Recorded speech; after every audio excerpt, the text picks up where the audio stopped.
Hi, I'm Andrew. And I'm Dave, and we are the IB English guys. And today we're going to talk about a critical skill that's going to help you with your analysis, and that is evaluation.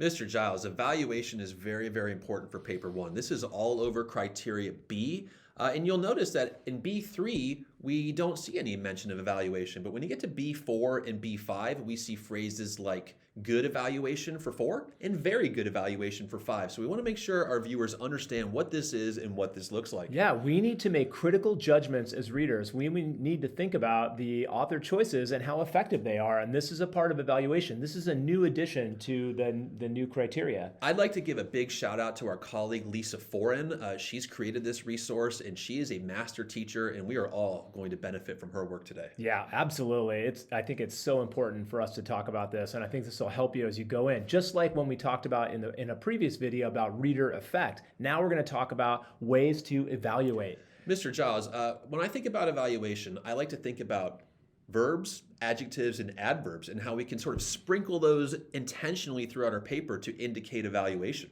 That's great. That's excellent. So let's start with the verbs that we use. The verbs that we use sometimes have embedded evaluation in them. We want to think about verbs like criticizes, rebukes, admonishes. These are strong verbs that, again, talk about author purpose. Yeah, perhaps you want to think about verbs like questions. The author questions. The author casts doubt upon. The author examines, challenges. These are also evaluative verbs. That's right. The author ridicules, the author mocks, the author celebrates, the author honors. So again, the verbs that we choose that talk about author choices sometimes have an evaluative nature to them. And a big thanks to Ms. Foran. She has a handout available. You can see all of this language ready there for you to use. What about adverbs and adjectives, Andrew? Talk about that. Yeah, when I think about adverbs and adjectives, Mr. Giles, I think about words such as effectively, cleverly, powerfully. Can you think of any? Yeah, skillfully, intentionally, clearly. Again, adverbs modify verbs.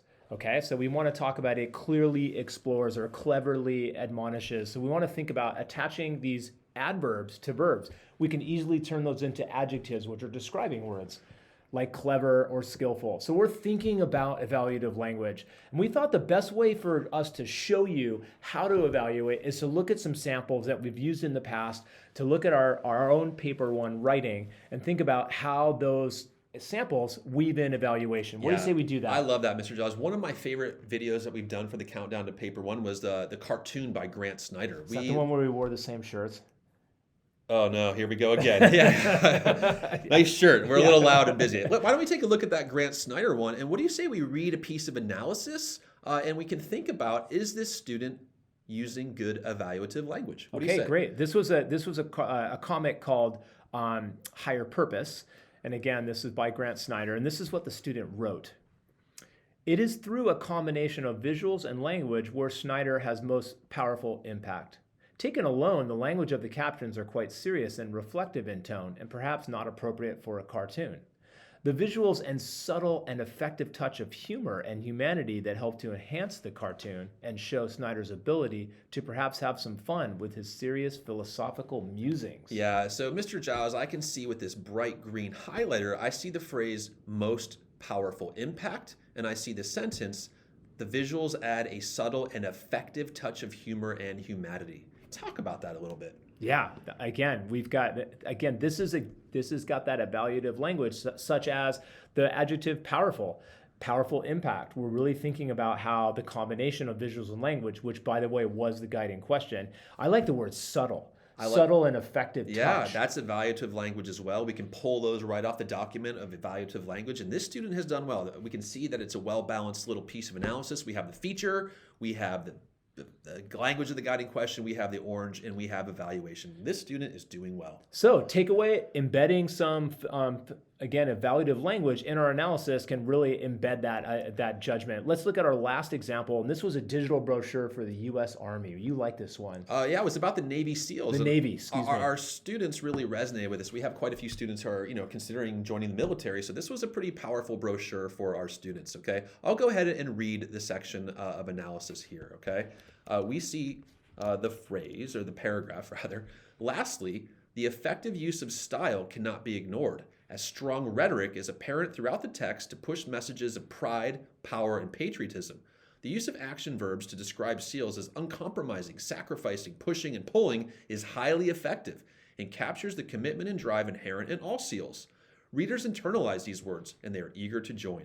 Furthermore, appealing to ethos and invoking JFK's name further instills pride among young recruits. By alluding to conflicts in faraway nations such as Grenada, the Persian Gulf, and Liberia, the rich tradition of seals is offered to readers as they imagine joining something celebrated and unique. Finally, the section on history concludes by illustrating that seals have directly contributed to the security of the United States.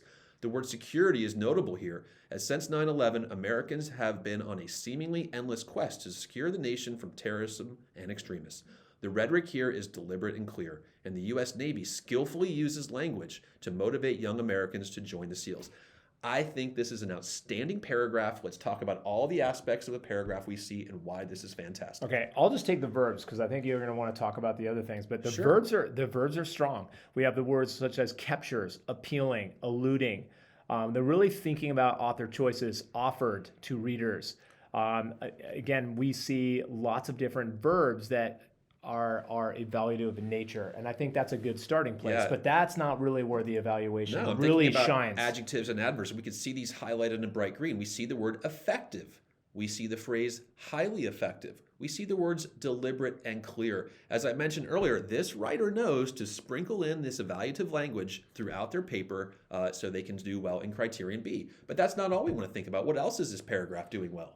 Well, I just think it's talking about, again, it's got adverbs, skillfully uses. So we're attaching those adverbs to the verbs. And again, we're paying close attention to effect on the reader and how that's effective. Yeah, in the end, Giles, I see a rich idea that's going to do well for Criterion A. I see a wide range of features in yellow that's going to do well in B. I see the effect and evaluative language in green, and the orange reference to the reader.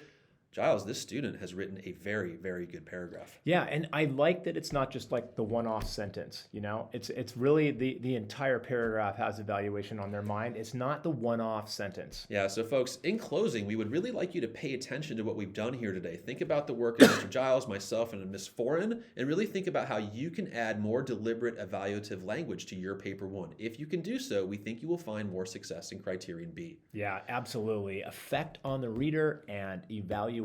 Those two things were videos that we talked about. Good skills to walk into your paper one. Yeah. Any text. Folks, let us know what you need in the comments. We're about done with paper one for now. However, we still have some time, so if you do need another skill, let us know. We'll try to get the video out to you. Otherwise, best of luck on paper one. Good luck, guys. Take care. Bye.